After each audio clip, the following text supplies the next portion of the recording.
back to Tenor Guitar Time. Let's go to the E-shaped chords. Just a quick review. Here's the C chords. C-shaped chords. A-shaped chords. Same C chord we're strumming. G-shaped chords. And now E-shaped chords.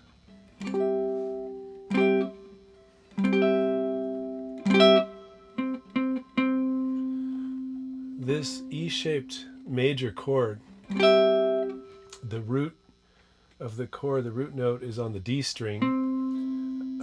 This is a C major right here, because this is my C note. So I'm borrowing the A and D strings, the D and A string, the 10th fret, 12th fret on the low string and on the high string. It's kind of like a bar chord.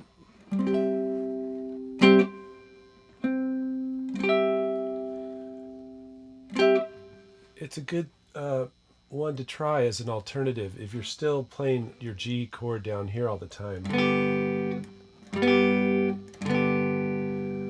This E-shaped G chord would be right here. So the G note will be where your first finger is, 5th fret D string, 5th fret A string, 7th fret on the low string, 7th fret on the high string. So, as just to get further familiar with moving around the neck, if we think of the G, here's a G chord, and really close we have a C right here in our G-shaped form. So E-shaped, so this time I'm going E-shaped form of G right to the C-shaped, G-shaped form for the C chord. So I'm at the 10th fret with my pinky, so if you normally do a G chord here, slide that up so your pinky's on the 10th fret. There's your C. So instead of just being down here all the time, which is nice,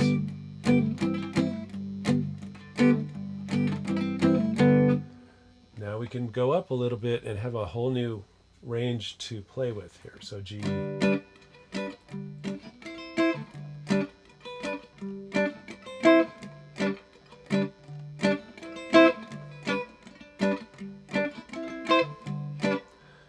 Or you could keep this E-shaped form, which is kind of convenient once you're in that shape, and just slide up to the 10th fret.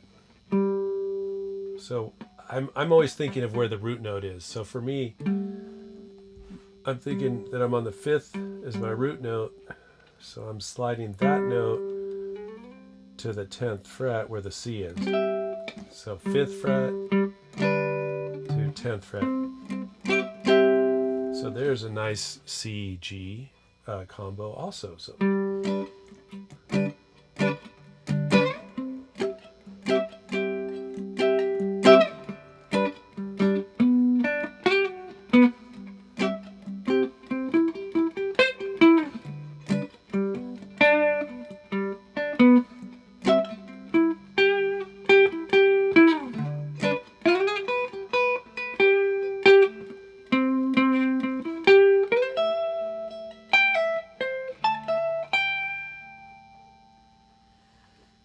okay, so that's a good exercise to work on. So the major arpeggio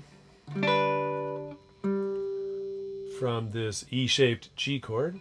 So the root note is right there on the 5th fret on the D string. So up to the B on the same string, which is the 9th fret. That's your 1, 3. Oh, the fifths are always just drop down. You don't never have to think about where the 5th is in this tuning G, D, A, E. So anyway, 1, 3, 5, 1, pinky on the 10th fret, A string. So that's your simplest form of your arpeggio. So I always, if you've seen any of the other videos, I always like to anchor my melodic practice to a chord shape. Have patterns that are right, triggered by that shape. So for now, let's just get a little rhythm with this E-shaped G chord, and play along. I'll leave a gap. I'll do some, and then I'll leave a gap in the middle where you guys can fill in your own part. So I'm just gonna stay on this G chord, and then just kind of riff, skate around on the 1, 3, 5, 7.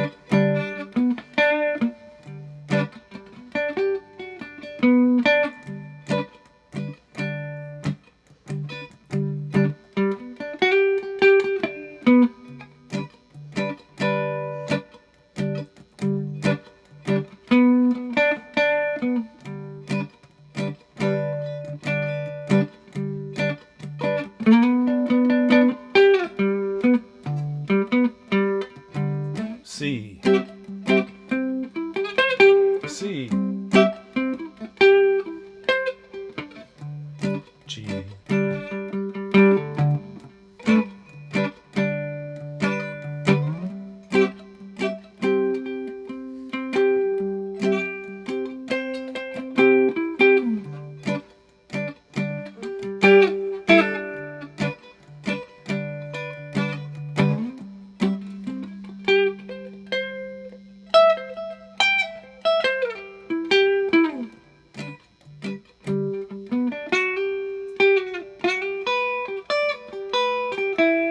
two up to D,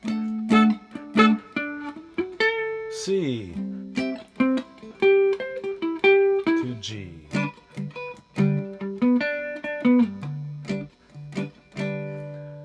So I cheated a little bit in there. I didn't just stick to my arpeggio notes. I also did a little bit of the upper range of the arpeggio notes, which was 1, 3, 5, 1. And then I'm at this point, I'm back to 1, 3, 5. 1, 3, 5, 1, 3, 5.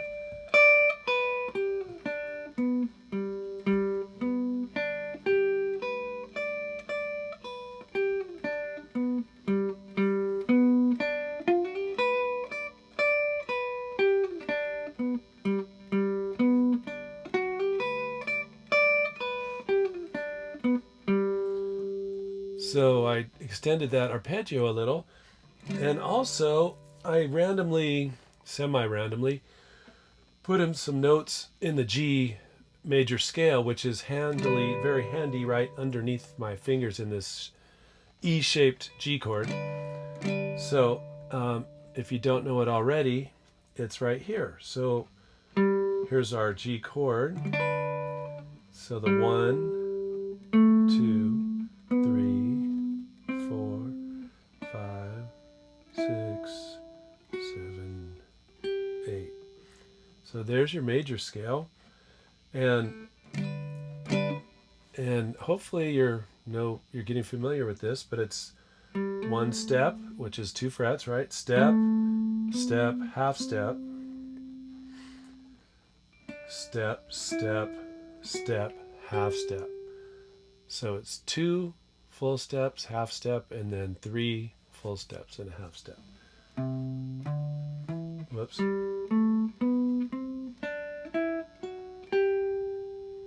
So if you haven't practiced the major scale from this location, let's slowly go over this.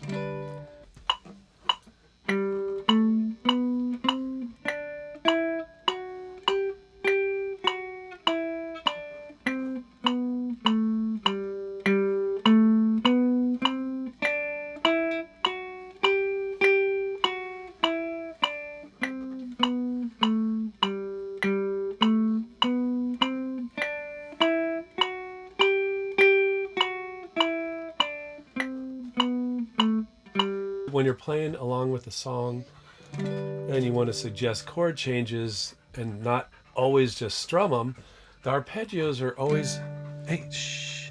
Arpeggios are always good to use because they suggest the chord. They suggest the chord so strongly. So if I'm going from G to C again, I don't need to just strum it. If you do the arpeggios in a rhythmic fashion, the chord gets said just spread out.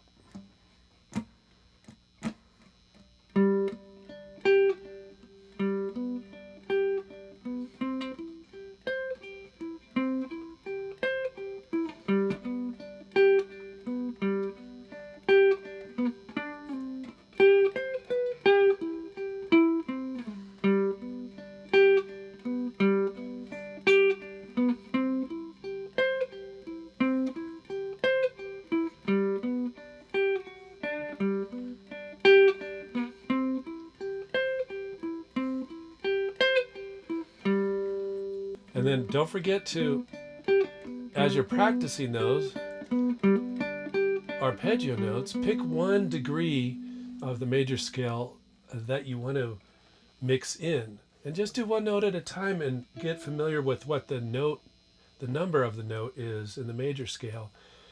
And how does that change the piece of music? 1, 2, 3, 4, 5, 6, 7, 8. So let's say we're doing the arpeggios, and this time we're going to just put that 6th note in occasionally and see how that changes what it sounds like.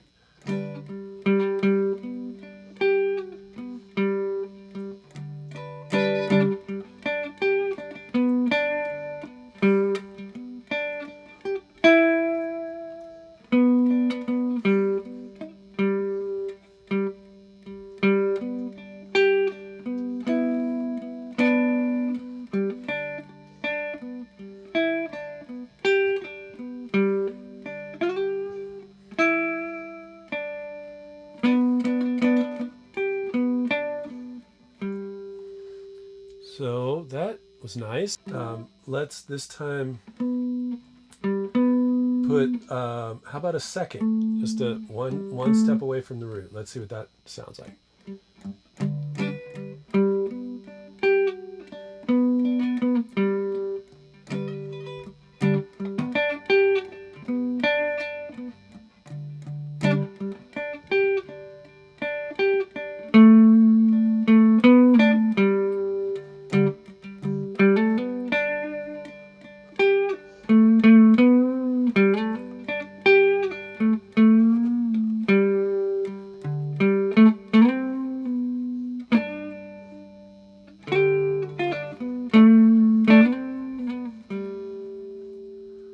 Practice doing the E-shaped arpeggios, major arpeggios, and move them around.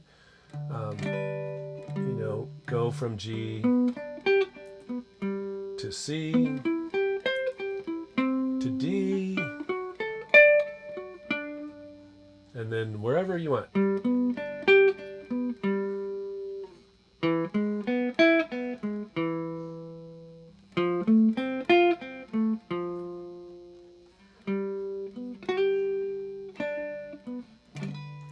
And pick one degree of the major scale to sprinkle in. And then as a last idea, maybe practice G to C, but going to this different form. Practice this new E-shaped major arpeggio to C, but using the G-shaped one.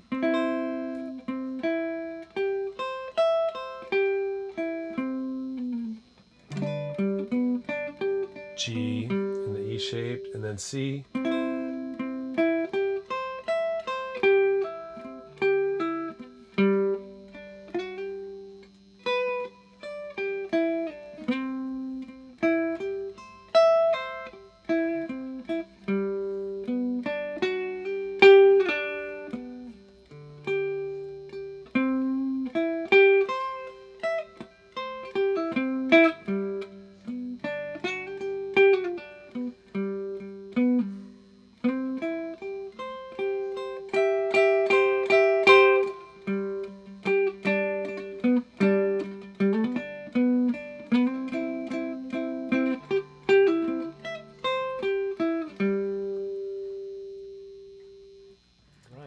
Thanks for joining me on Tenor Guitar Time.